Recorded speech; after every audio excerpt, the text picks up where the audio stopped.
Okay, so again, medication, vision, again, if you have 4 or more, causes already risk of falls. Vision, glaucoma, cataracts, whatever it may be, can cause also this posture and then also trip and then fall. Behavioral, what can you do and don't do, right?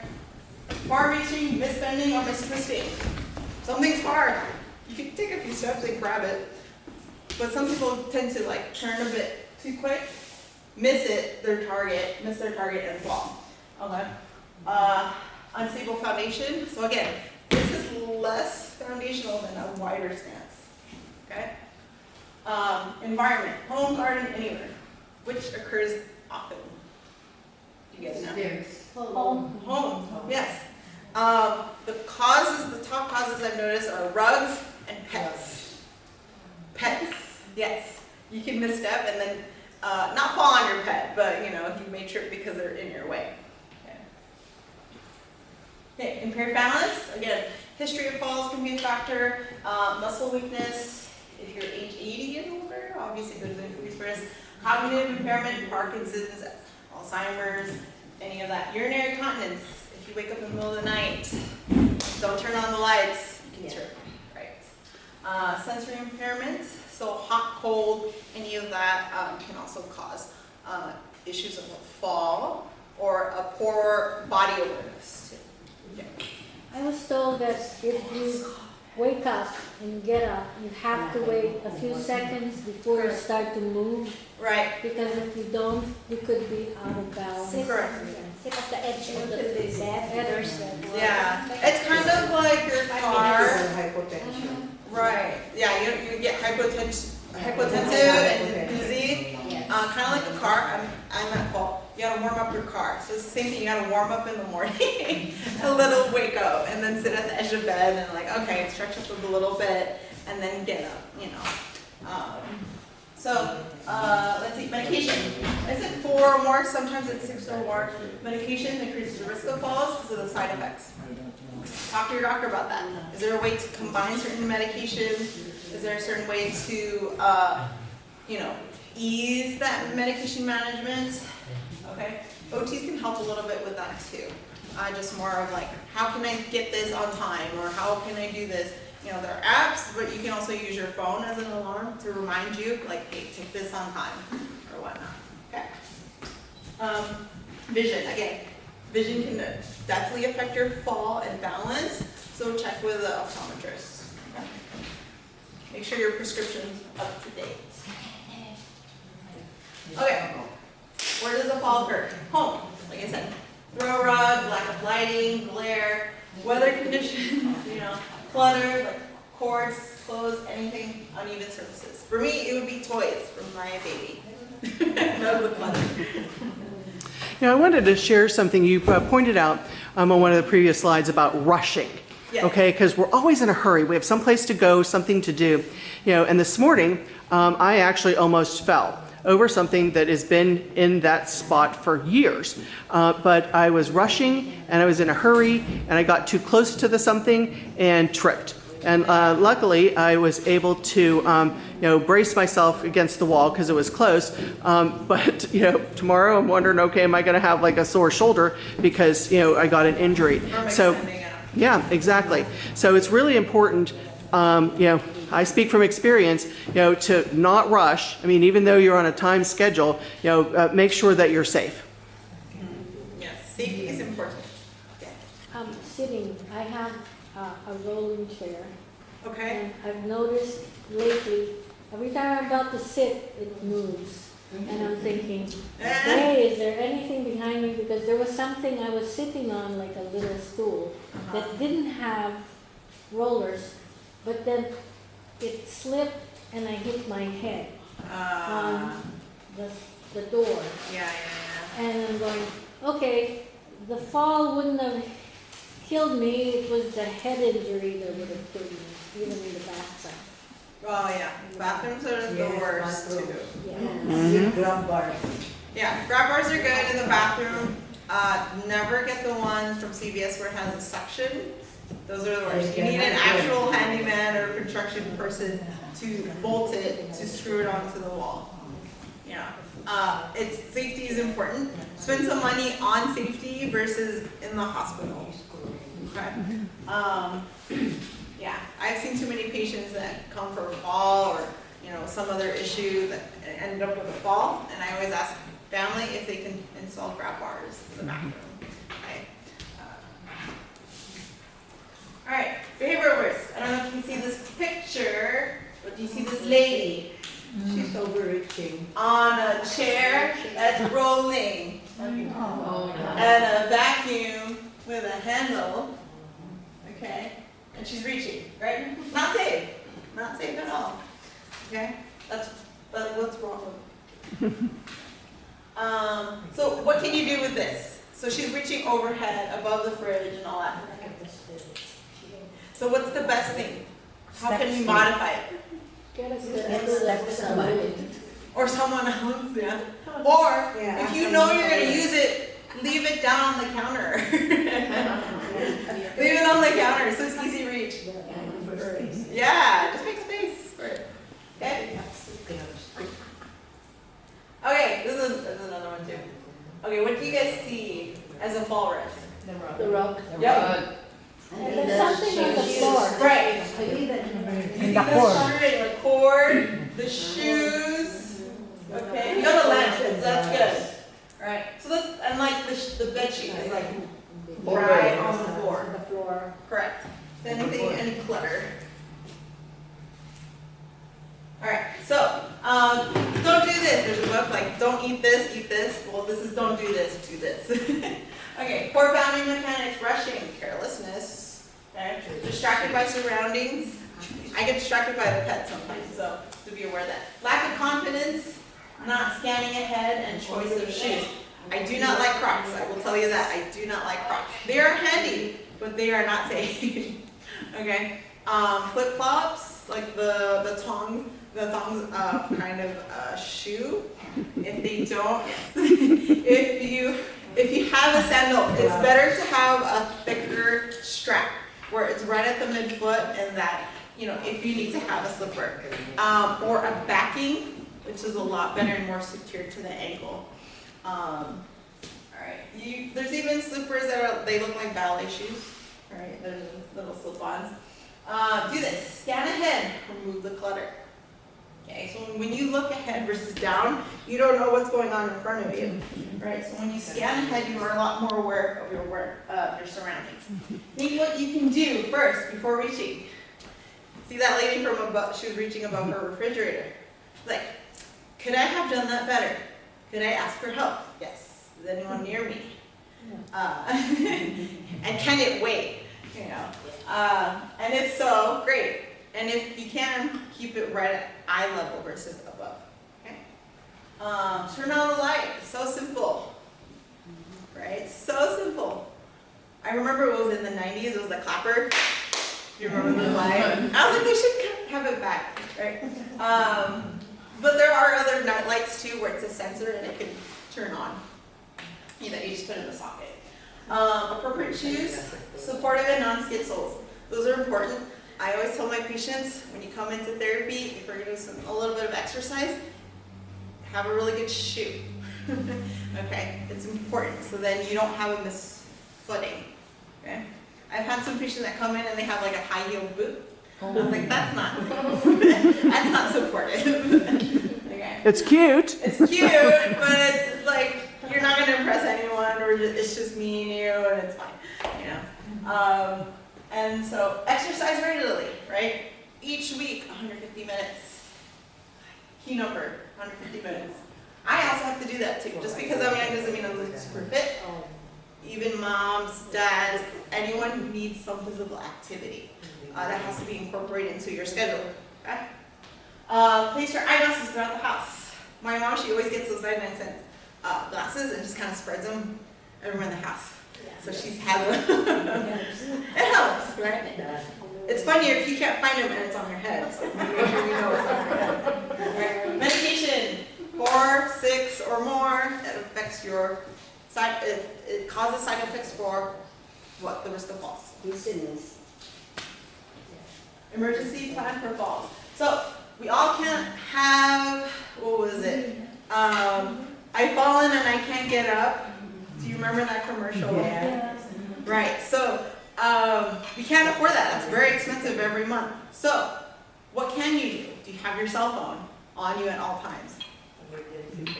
Yeah. So if you have your cell phone with you at all times, you can always contact a loved one, right? You're already paying for a plan anyway. There's like an iWatch. There's like an advanced feature where if it senses a fall, it can call 911 for you. Okay. Yeah, which is really cool. I don't think I have the updated version. It just tells me time and phone calls. So the iWatch does have that. I forgot which version. If it's 6 or 7, one of those. Can I make a comment about cell phone? Because I think that's a fabulous idea. Yeah. You know, we put it in our pockets, or if we have the iWatch, we can just, click it. But we need to be sure that we're not on our iPhone while we're walking, okay? And you see that Right, all that is the time. worst thing. Yeah. Yeah. Young or old. I see people just walking like this, like a zombie. I was like, pay attention. Yeah. I even see parents walking their baby and then they're still on their phone. I was like, no, just be in the moment. Yeah. There was Be in the moment, and while you're crossing the street, please Yeah. be safe. There was an incident about a year ago where there was somebody who was like, on their, doing their iPhone thing, and they walked off a pier into the water, Yeah. which is just, totally silly, but, just wanted to make a point. Yes, so please be aware of where you're going. Walk and scan ahead, right? That's important. Plus, if you do this a lot, there's this thing called text neck, where you have a lot of cervical pain issues on your spine and muscles. Okay? This is a good visual. More than 1 in 4 people age 65 or older fall each year. Because we kind of know that already.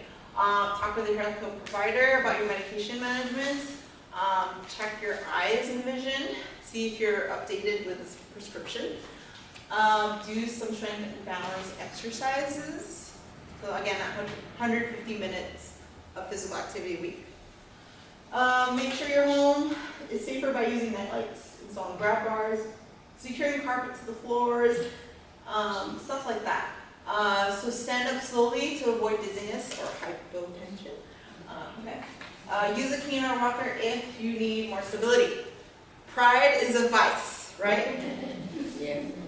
Vanity, pride, all of that encompasses pride. So if you need a DME, cane, single point cane, quad cane, walker, four-wheel walker with brakes, with a seat, whatever it may be, if you need it and it will aid you in your mobility, please do it. Okay? We are all aging. Okay? There's a beauty behind aging because there's wisdom behind it, but don't let that vanity and pride prevent you from getting a DME. Because if you could just spend $80 cane versus thousands of dollars in the hospital, yeah, I'd probably prefer equipment that would make me safe. Or grab bar. Or even the handicap placard for your car. I remember talking with someone who said, I don't want to be regarded as handicapped. And I don't like that terminology myself, but obviously I use an assistive device, and I'm not necessarily that vain. But when I went for a handicapped placard, and it's because I have a neurological condition that's never going to get better, but I can do well with assistance. The DMV person said to me, "Okay, you come here every 6 months to get your DMV placard. Why don't you just get a permanent one?" Because I was getting a temporary one because I thought, okay, that means I'm not handicapped. It means that there's possibility that I won't need this. And she said, just do it. And that was one of the best pieces of advice that I ever got. And so, I say that because you're all here to, improve your walking, improve your physical activity. But sometimes there's days that, you'd like to park at the other end of the parking lot, but you need to park in the handicapped spot, and you can do it. But you always have a choice, where, park there or park farther away. Yeah. And, so it just makes it easier because then you have choices, and then you're empowered, as opposed to, Limited. Limited. Yeah, thank you for that. Yeah. So please, if you need a DME DME, or if you know someone else that needs a DME, just tell them the risk. You know, it's like, do you want to spend $80 DME or assistive device, or spend thousands of dollars in lost time with family and friends, you know? So that's the thing, you have to kind of do pros and cons, okay? Again, stand up slowly, avoid dizziness, that's important. All right. Excuse me. Yes. Also, in regards to that DME, some hospitals or programs give it free. So the $80 might even be slashed off. Right, so it has to be with the doctor's order, and if they had a physical therapy or occupational therapy that recommends it, and the case manager or can get that ordered right away before leaving the hospital or whatnot, then that's doable. But if it doesn't come in on time, I advise with some patients and families, just get it on Amazon. You can get some reimbursements, do whatever it may be. But or if you have two pieces of equipment, great. You have one at your place and you have one at your kid's place. Yeah. Also, with that regular cane, we can also recommend those 4-point for quad canes, Yes. but they're heavier, although they're steadier. They're more steady, but also what's important too is that it gets measured correctly Correct. with a PT or OT, or whoever can actually measure, because if it's the wrong height, then you might have a mixed posture. Okay. Same thing for walkers. You don't treat the walker like a grocery cart.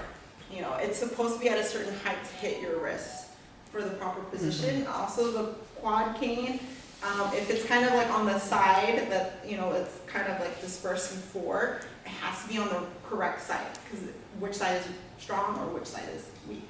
Kind of thing. So that's why the therapists help in that. You can also get equipment at the Convalescent Aid Society in Pasadena. Yes. And there is no charge for that. They just ask that when you're done with it, to bring it back so that they can recycle it for somebody else. I also found a lot of it in the thrift stores, Goodwill, St. Vincent de Paul, there are lots of them. Sometimes. Just make sure they're Safe. working and safe. Yeah. You just never know if the buttons are sticking or not, because it has, again, the height is very important. Because there are some people that say have like, the walkers, the cane, the crutches. The most common injury for crutches, if someone has like a sprained ankle and they're doing this all the time, that part is not supposed to hit your armpit every time, because that will cause a nerve pinch. Did you know that? Yeah. They need to measure properly. Correct. Yes. So that's why they practice with the therapists how to be mobile and how to be safe, or else now they're causing more injury to that nerve. Okay. If I want to buy a cane to my son, is there a certain guideline on how the height of it? It would have to be it had to be measured someone. There's no actual like a size chart. It doesn't work like that. It has to be someone to actually measure you standing up and having the cane in one hand. So I can measure, a PT can measure to see if it's hitting in the right spot. Yeah. So it has to be a person that helps you measure. Yeah. Because it's going to be a generic like size. Not unless you get a bariatric piece of equipment. That's different. Okay. Any pole is better? A pole? If you're hiking, Pole is better. a pole, like you're skiing, or a hiking pole. That's only if you're hiking and if you're experienced, right? I know some people do a pole because they feel more secure. Like if someone's gonna get them, they can attack them with this pole. All right. So how to get from a fall? Get up from the floor. Okay. So we'll do a demo, and we can go from there. Okay. All right. I would like you to read out the instructions. So, in that commercial. Roll on your side. Wait, I was like, I've fallen and I can't get up. What do I do? Roll on your side. Okay. Crawl over to a chair. Okay, so that's the closest chair. Crawl. Crawling. From a kneeling position, put your arms up on the seat of the chair. Okay. Bring one knee forward, place that foot on the floor. Okay. Push up with your arms and legs. Okay? Pivot your bottom around, sit down, rest before trying to move, and hope the chair doesn't move before you sit. Correct. Make sure it's not a rolling chair. It's gonna run away. Okay?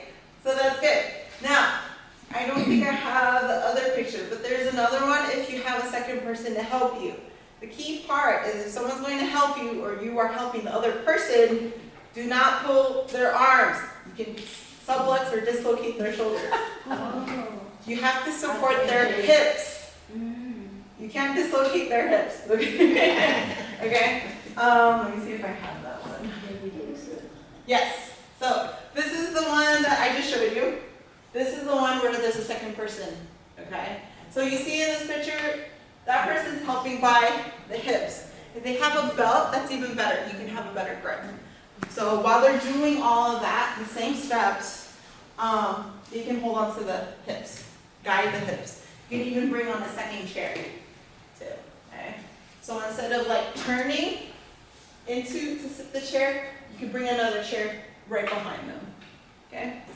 So because if that person's like holding onto you, never hold onto the neck or the shoulders, because then you can go down. Right? Or the other person can go down. So those are the best ways to recover from a fall. Any questions so far?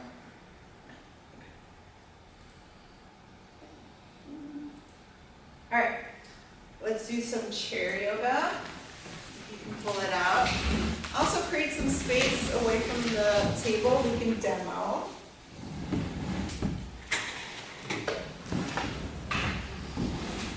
So just a little disclaimer, I know yoga technically in its originality is Hindu, but for the sake of language, we're just saying yoga just because of certain positions. But there are other versions of it in the more religious aspect. There's called soul core, and they rename the positions. There's also Petra, they renamed positions, but they use like the rosary as a guide. So I'll kind of guide you with that, how you can just use simple yoga movements as a meditative way to do it. So go ahead and give yourself some distance away from the chair. We're going to do a quick demo of this. Did you get one by the table? Yeah.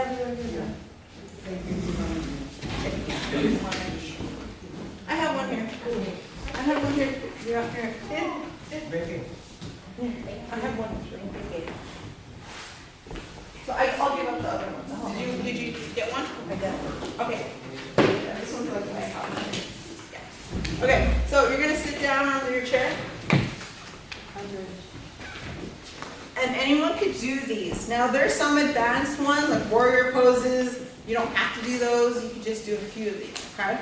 So the first one is mountain pose. It's very easy. You just sit and just open up. Okay.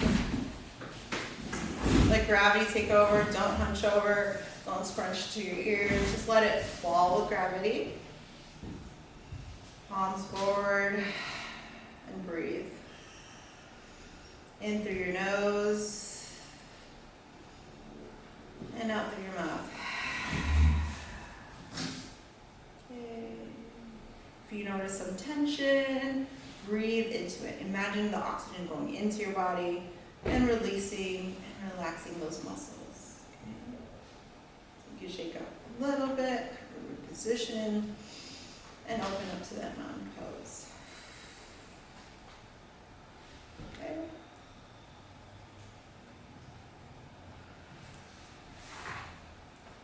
A few more breaths.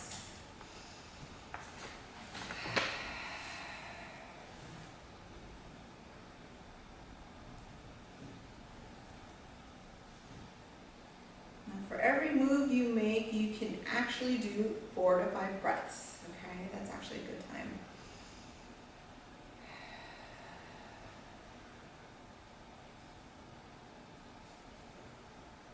Okay, so I would like to ask you, what would you like to use as a meditative way to pray? Do you like to do Line of Mercy? Do you like to do Rosary? Do you, it could be a simple scriptural sentence, in my family, we use Proverbs 3, verse 5 through 6, which is trust in the Lord with all your heart, lean not on your own understanding, in all your ways acknowledge him, and he shall straighten your path or way. Right? It's also in the bottom of the In and Out cup. It's a good reminder.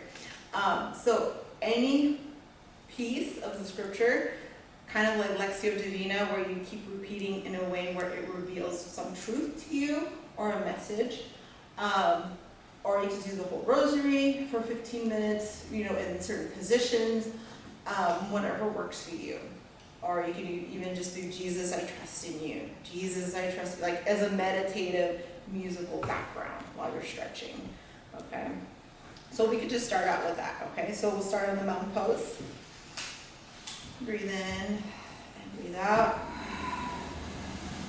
Jesus, I trust in you. Jesus, I trust in you. Breathe in. Breathe out. Jesus, I trust in you. Jesus, I trust in you. Jesus, I trust in you. So this is a good position to relax your shoulders, piecing your breath, reflecting on the words. This is a good position to remind ourselves that we are releasing, that we are relaxing, that we are giving ourselves to him.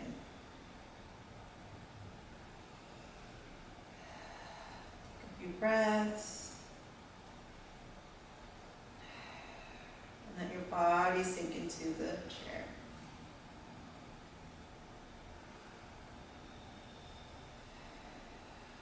Jesus, I trust in you.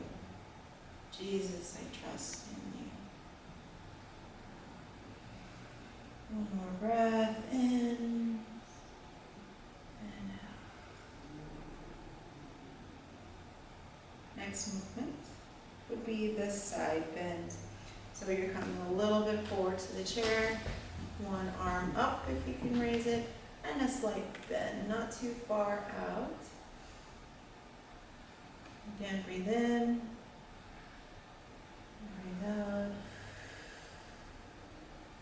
Jesus, I trust in you. Jesus, I trust in you. Jesus, I trust in you. Come to center again. Bring the arm down slowly to the other side. If you need a little extra balance, you can always put the palm sitting onto it. You can do it that way too. To the other side, bend and breathe. And release. Jesus, I trust in you. Jesus, I trust in you.